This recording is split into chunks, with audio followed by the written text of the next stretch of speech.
Teatro, es el sobrino de Gabriel García Márquez, Gabriel Torres García.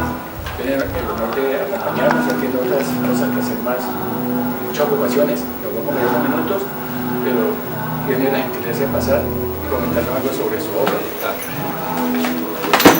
Está invitado aquí a la Feria del Libro de Costa Caribe. Gracias. Bueno, buenas tardes. Estoy encantado de esta tierra. Qué dicha. Bienvenido por acá. Hablar un poco de mi obra. Yo soy escritor cartagenero, sobrino de Gabriel García Márquez, de izquierdo. Crecí en una casa por allá en Cartagena, una de estas casas de principios de 1900, esas casas republicanas, con una abuela guajira que venía de la tierra del mito y la leyenda, donde nos contaba las historias más fantásticas. Escuché toda la vida a ella hablar sobre la vida familiar, quién eran sus padres, quién habían sido sus hermanos, cómo llegó la familia a Colombia, etcétera, etcétera. Años después, renuente a la literatura, nunca me gustó. No me había leído un libro hasta, lo admito, 35 años. Me costó un grado de bachillerato, aprendí francés, español y dibujo. Sin embargo, ese año me gané el intercolegial de matemáticas y física. Por supuesto, debía ser ingeniero o algo que tuviera que ver con números. Y así lo hice. Traté de estudiar ingeniería, me aburrí. Me fui a estudiar contaduría. Bueno, mi padre me dijo: te retiras de la ingeniería, o trabajas o estudias. Me metí a trabajar en un banco. Hice una carrera bancaria desde mensajero hasta gerente. Creo que los mayores se acordarán de Concasa, Corporación Concasa. Bueno, allí fui desde mensajero hasta gerente. En algún momento me dio la idea de ir tras el sueño americano. Y estando en Estados Unidos, alejado de mi casa, de mi familia, por primera vez padecí lo que era la soledad y la nostalgia. Me encontré en una situación donde alguien, en un conversatorio al cual yo no quería asistir, pero el destino me llevó a ese conversatorio. Me habían invitado, yo dije: no, ¿qué voy a hacer yo allá? Yo trabajaba pintando un centro comercial. Hacemos todos los inmigrantes que vamos a esos países.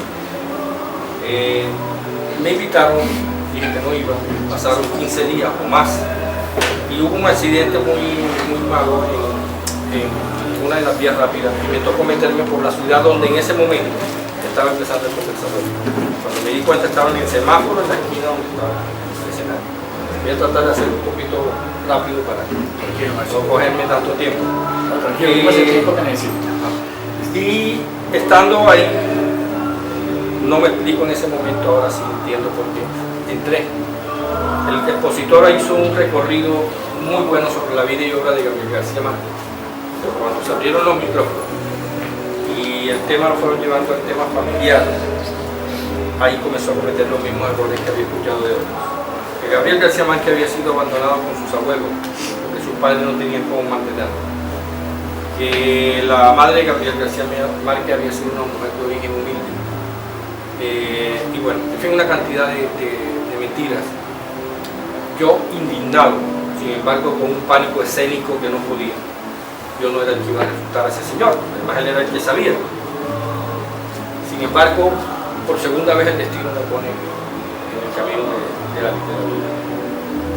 Y el muchacho que pasa el micrófono para que haga las preguntas me pide que se lo pase a una señora que está en la última línea conmigo, donde yo me senté para esconderme y que nadie me viera, porque todo el mundo estaba muy bien vestido y yo venía sucio de pintura.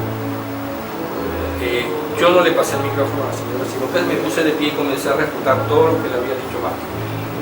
Obviamente me mandaban a callar, me decían loco, llegaron los de seguridad a sacarme.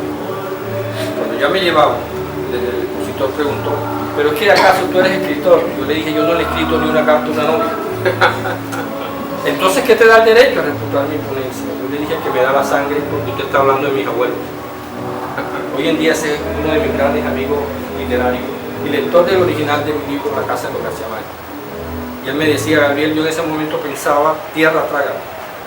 Después le dije: no, mi intención no es de legitimizar tu ponencia, es evitar que sigas opacando con errores el resto de una magistral exposición. Esa noche llegué a mi cuarto donde vivía solo. me llamaron de Colombia a decirme: tu tío Eligio Gabriel García Márquez, quien también fue escritor, acaba de morir. Era mi tío más cercano, era casi como un hermano mayor. Y eso a mí me dio muy duro. Como no podía ir por temas migratorios a Colombia, escribí una carta para que la leyeran en sus funerales. Esa carta se la envié a uno de mis mejores amigos, el escritor Gustavo Tati Tierra, periodista en Cartagena. Y él la revisó y me devuelve una llamada pidiéndome permiso para publicarlo en el periódico de Cartagena. Luego, yo le dije: bueno, si tú consideras que eso es publicable, pues hágale. Cuando ya está listo, se lo envió a mi hermana, a la Fundación Gabo en Cartagena, y en el momento en que ella lo recibe, al lado de ella está Enrique Santos Calderón haciendo un taller de periodismo allá en la Fundación Gabo, y me manda a preguntar si le doy permiso para publicar. Al día siguiente salió esa carta en 2 periódicos del país, publicada, y en el periódico de Cartagena alguien cometió un error.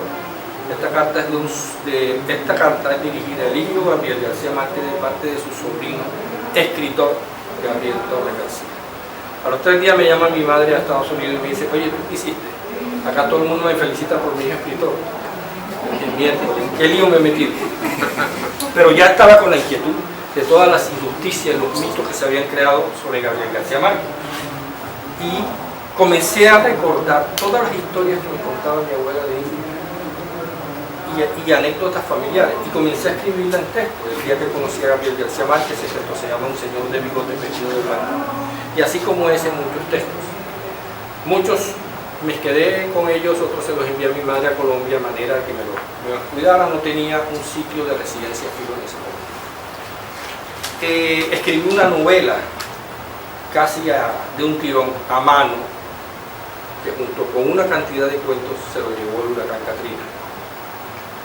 Hoy en día esa novela ya es un hecho, la reconstruí y ahora estoy reconstruyendo los cuentos.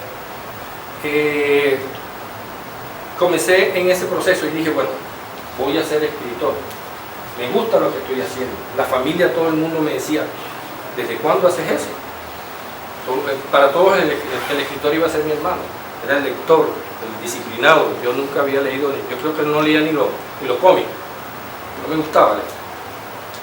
Entonces, quiero aprender de algo, quiero aprender, o sea, ya estoy en esto. ¿Voy a aprender de quién? De que tengo a la mano, por supuesto. Y me fui a una librería en Miami y compré todos los libros de Gabo, desde el primero hasta el último, cronológicamente publicados. Y ahí viene otra cosa del destino.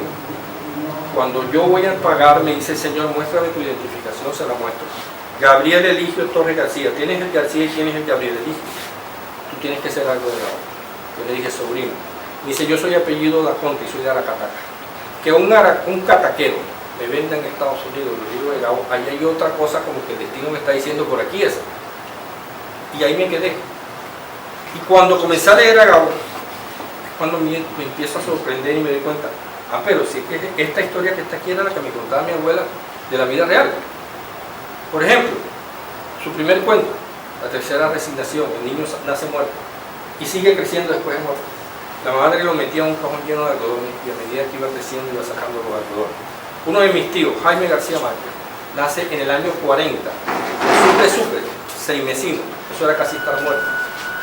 Y mi abuela, para mantenerle la temperatura del cuerpo, lo metía en una caja de zapatos llena de algodones. O también lo metía en un cajón que tenía al lado de la máquina de coser. ¿Se acuerdan de la máquina de coser Singer? Bueno, al lado de un cajón. Y ahí eso lo llenaba de algodón y él lo metía. Y a medida que fue creciendo, fue sacando los algodones. Yo dije: ya sé de dónde está sacando este señor todas estas locuras. Pero la sorpresa más grande, y por eso es que cuando a mí me preguntan cuál ha sido el libro que más me ha impactado, yo digo que 100 años de soledad. No tanto por lo genial de la historia, no tanto por lo genial del libro, sino por el descubrimiento que yo hago en 100 años de soledad. Esta es la historia de mi familia. Aquí está mi tía Margarita, que cuando estaba niña comía tierra. Esa es Rebeca. Aquí están los abuelos, mis bisabuelos, que eran primos hermanos y que la familia se decía que los hijos iban a salir con cola de cerdo. Está la génesis de 100 años de soledad. Entonces, así como eso, fui encontrando lo que los críticos se mataron toda la vida tratando de descubrir: las técnicas y el origen de las historias de los personajes de Gabriel García.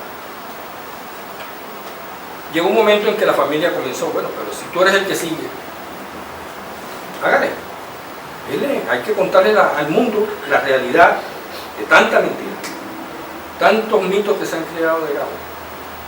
Y yo comencé a estudiar todo esto, toda la historia de la familia, a ampliar todas las cosas y a recordar todo aquello de la manera en que mi abuela me contaba la historia. Mi abuela era una mujer guajira que hablaba en metáforas, que para ella un fantasma era algo común.